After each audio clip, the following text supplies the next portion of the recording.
everyone, Jeff here with another video from Stay Safe with Will and Jeff. In this show, I'm going to talk about some safety and security tips if you wish to participate in a peaceful protest. Protests and demonstrations are powerful mobilization tools, and if done with the right mindset for the right cause and in a peaceful manner, they can help advance the struggles of people living in poverty, democratic values, and social justice. We do not condone any type of violence or violent protests. So there are basically 9 things that you must think about before participating in a protest. So number 1 is deciding whether you wish to participate or not. That's a really key decision, right? So find out about the protest. Who is organizing it? What activities are involved? And what is the cause? Find out if the authorities have put any restrictions on the protest, as it may impact the risk profile of the activity. And third, your personal circumstances, your health, your family responsibilities, your risk appetite. Are you willing to take the risk involved in this protest? And all those different personal factors that you must consider before you even decide to take the first step. So now that you've decided to participate in the protest, you must start planning. Planning will entail everything from logistics to security to communication to legal to medical health and even finances. All of these things will need to be considered. Number 3 is code of conduct. You must agree with the people in your group or your alliance as to what do's and don'ts you will all adhere to. This way you will be able to identify and isolate any disruptors or infiltrators.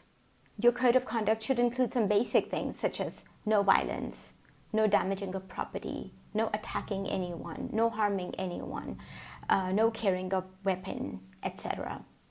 You should also include in your code that you will protect ambulances, fire trucks, and other support services. And also humanitarian missions such as UN and the Red Cross and other credible NGOs that may be required to pass through the area where you're protesting. Then think about what you're going to wear. Look at the weather, because you might have to be out there in the streets for a very long time. But think about other factors such as, are there going to be stones? Is it likely that some group would start pelting stones?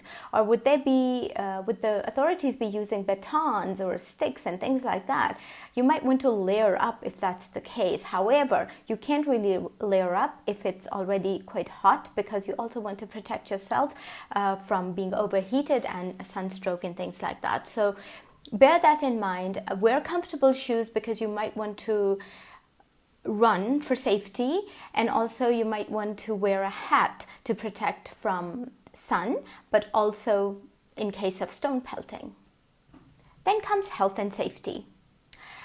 Somebody once gave a tip to me as I was involved in a peaceful protest, and they said, well, you know what, you've got to be prepared for an arrest, because it is a likely threat. Now, I'm not suggesting that it is a threat in your context, but if it is a threat, it may become a very direct risk to you. So please be prepared for those occasions where you might need some of the preparations I'm going to talk about. For example, carrying your inhalers or any regular medication that you take.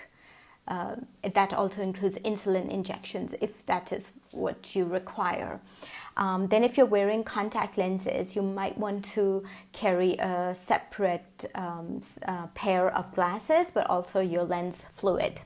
If you're menstruating, you might want to carry hygiene products. Also, if you're pregnant, you will want to assess the risk to yourself and the baby. In case of violent confrontation with the opposite group or with the law enforcement, and also in case of stampede or long-term shelter in place or an arrest. And these COVID times, of course, you've got to make sure that you're carrying your hand sanitizer and also wearing a mask and carrying some spares.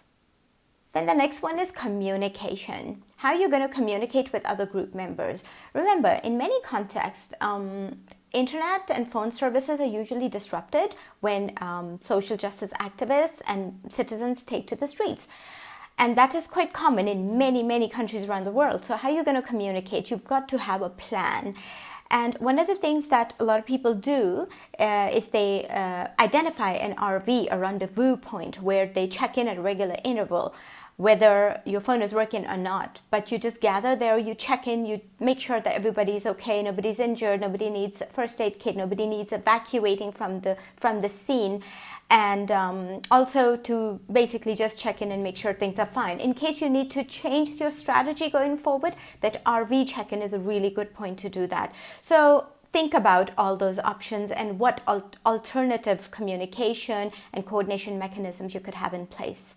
A lot of us, when we go to protests, we want to document what is really happening on the ground because we've got to tell our story.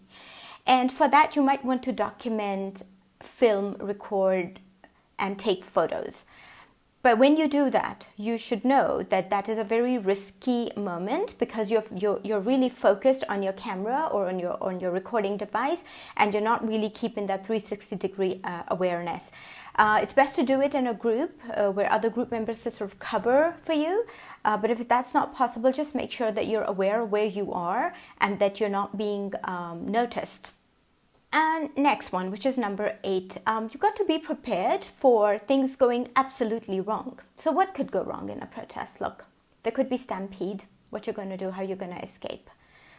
There could be mass arrests.